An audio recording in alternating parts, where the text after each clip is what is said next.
নমস্কার, সুপ্রভাত। কেমন আছেন সবাই?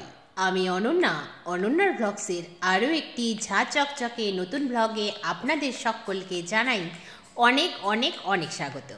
আশা করছি আপনারা সকলে খুব ভালো আছেন, সুস্থ আছেন, সাবধানে আছেন, নিরাপদে আছেন। আমরাও বেশ ভালোই আছি।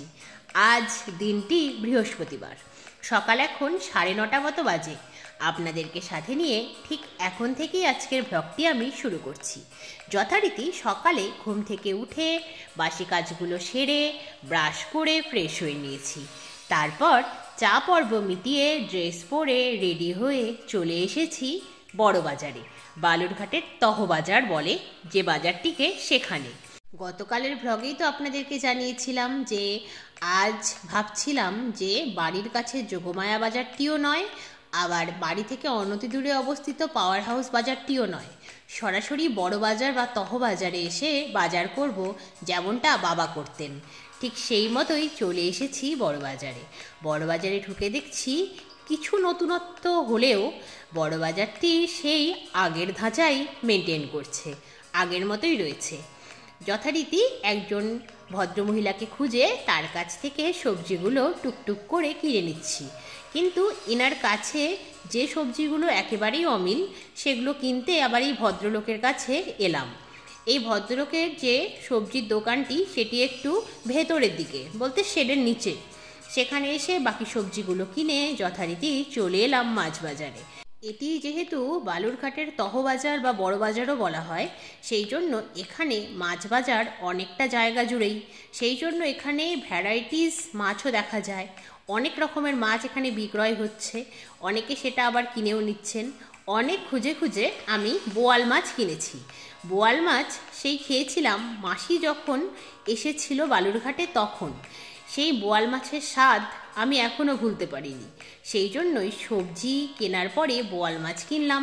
যে দোকানটি থেকে সবজি কিনেছিলাম সেখানে তো সবজির ব্যাগটি রেখে এসেছিলাম, সেখানে অবশেষে মাছের ব্যাগটাও জমা দিলাম। তারপর হাত ধুয়ে নিলাম জল দিয়ে, যথারীতি চলে এলাম পান, কলা আর ফুল কিনতে ভেতরের দিকের বাজারটাতে, যেখানে আমি আর মা প্রায়শই যাই। মুদিখানার দোকানগুলো রয়েছে, ফুলের দোকান রয়েছে, ফলের দোকান রয়েছে যে গলিটিতে, সেখানে এসে এইসব কিনে নিলাম, কারণ আজ যে বৃহস্পতিবার, আজ তো পান কলা লাগবেই। যথারীতি সব কিনে আবার তহবাজারের ভেতরে গিয়ে সবজি আর মাছের থলেটা নিলাম আরও একটি হাতে, কারণ পুজোর সাথে তো এই সব জিনিস এক হাতে নেওয়া যাবে না, বলুন। তারপর টোটোতে চড়ে বাড়িতে ফিরে এলাম। বাড়িতে ফিরে এসে সমস্ত ব্যাগ জায়গায় রেখে ড্রেস চেঞ্জ করে ফ্রেশ হয়ে নিলাম। তারপর জল দিয়ে ছাতু, চিনি আর বিট নুন গুলিয়ে খেয়ে নিলাম। ভীষণ খিদে পেয়ে গিয়েছিল জানেন। এই প্রথম একা একা বড় বাজারে গেলাম। সত্যি মানুষের জীবনটা কি অদ্ভুত, তাই না? একদিন বড় বাজারে বাবার হাত ধরে যেতাম, বাবা যে পথ অনুসরণ করতেন তার পিছনে পিছনে আমিও সেই পথ দিয়েই যেতাম, অথচ আজ আমি একাই গেলাম। সত্যি নিজের পথ নিজেকেই করে নিতে হলো। আজ ভীষণ অদ্ভুত লাগলো। সত্যি বাবা মা আমাদেরকে পথটা দেখিয়ে দেন, কিন্তু চলতে তো আমাদের নিজেদেরকেই হয়। আর একটা সময় এমন আসে, ভাগ্যিস বাবা মা পথটা দেখিয়ে দিয়ে যান, নয়তো একা পথ চলতে গিয়ে কতবার যে হোঁচট খেতে হয় তার ইয়ত্তা নেই। সেই জন্যই আজ বড় বাজার থেকে ঘুরে আসার পরে এইসব কথাই মনের মধ্যে উকি দিচ্ছিল। মনটা কেমন যেন ভারাক্রান্ত লাগছিল জানেন। হঠাৎ করে একটু বেশি ইমোশনাল হয়ে পড়েছিলাম। চোখের কোণে দুফোঁটা জলও জমেছিল, যা গাল বেয়ে গড়িয়েও পড়ল। কিন্তু কি আর করবো বলুন, জীবনটা এরকমই। কত প্রিয় মানুষকে হারিয়ে ফেললাম। আর যারা ছোট থেকে হাত ধরে একটু একটু করে চলতে শিখিয়েছেন, বড় করে তুলেছেন, তারা আজ এতটাই অসুস্থ যে তাদের ইচ্ছে না থাকলেও তারা তাদের আদরের মেয়েটিকে জীবনযুদ্ধে একাই নামিয়ে দিয়েছেন। কিছু তো করার নেই বলুন, জীবনযুদ্ধের লড়াইটা নিজেকেই লড়তে হয়। আজ আমি সেটা ভালোই বুঝি। 2024 সাল সত্যি কথাই অনেক কিছু দেখালো, অনেক কিছু শেখালো। এটি বুঝিয়ে দিল যে জীবনযুদ্ধের লড়াইটা লড়তে আপনাকে কেউ সাহায্য করবে না, কেউ না। যখন দেখবে আপনি মুখ থুবড়ে পড়ে গেছেন, কেউ হাতটা বাড়িয়ে দিয়ে বলবে না হাতটা ধরে উঠে এসো, কেউ না, জানেন। এই ব্যাপারটি আমি খুব ভালো করে বুঝলাম এই সালে এসে। 2024-এর ফেব্রুয়ারি মাস পর্যন্ত জীবনের এই কঠিন দিকটি আমি জানতামই না, আমার জানাই ছিল না। 2024 সালের মার্চ মাস ছিল আমার জীবনের টার্নিং পয়েন্ট। এখান থেকেই আজ 2024-এর ডিসেম্বর, আমার জীবন পুরোপুরি 360 ডিগ্রি ঘুরে গেছে জানেন। হ্যাঁ, 2024 সাল অনেকটা কষ্ট দিয়েছে, অনেক পরিস্থিতির সম্মুখীন করেছে। তার জন্য মাঝে মাঝে 2024 সালের প্রতি আমার ভীষণ রাগও হয়। তবে এটাও ঠিক, 2024 সাল না এলে আমি আমার জীবনের আসল মানেটা খুঁজেই পেতাম না, কখনো বুঝতেই পারতাম না আমার আশেপাশের মানুষগুলো মুখোশ করেই রয়েছে, যারা শুধু বলে কোনো চিন্তা নেই, আমি তো আছি তোর পাশে।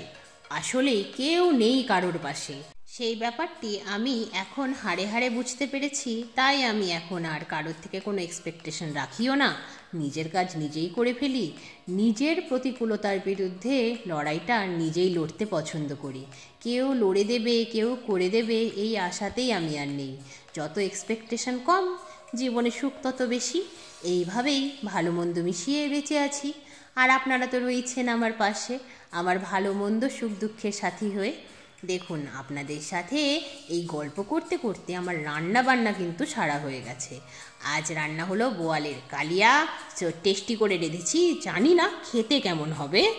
তার সাথে রান্না হয়েছে মটরের ডাল কালো জিরে ফোড়ন দিয়ে, আর তার সাথে হলো লাউয়ের খোসা আলু দিয়ে তিল বাটা দিয়ে ভাজা, আর উচ্ছে বেগুন ভাজা সে তো রয়েছে। তার সাথে নুন হলুদ চালের গুঁড়ো মাখিয়ে মুচমুচে বেগুন ভাজা, ব্যাস এইটুকুই।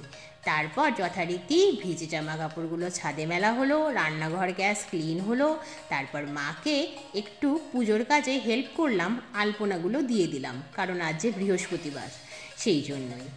মায়ের পুজো সারা হলো। তারপর মা মেয়েতে মিলে লাঞ্চ করলাম। লাঞ্চ সেরে একটু রেস্ট করতে না করতেই সূর্যের তাপ কেমন যেন হুশ করে কমে গেল। তাই অগত্যা ছাদে এলাম। এসে দেখলাম একটা জামা কাপড়ও শুকোয়নি। তাই সেই সব জামা কাপড়গুলোকে সিঁড়িঘরের ভেতরে থাকা দড়িগুলোতে মেলে দিলাম। এই রোদ জামা কাপড় শুকোতে পারে না, কিন্তু গাছগুলোর টবের মাটি ঠিকই শুকিয়ে ফেলে। এই জন্যই গাছগুলোতে এক এক করে জল দিয়ে নিচ্ছি। তাহলে আজকের মতো এই পর্যন্তই। আবার দেখা হবে আপনাদের সাথে খুব শিগগিরই অন্য একটি নতুন ব্লগে। ততক্ষণ সবাই খুব ভালো থাকবেন। আজকের ব্লগটি কেমন লাগলো জানাবেন, ভালো লাগলে একটি লাইক করে দেবেন। চ্যানেলে নতুন হলে চ্যানেলটিকে সাবস্ক্রাইব করে আমার বন্ধু হয়ে যাবেন। তাহলে আজকের মতো টাটা।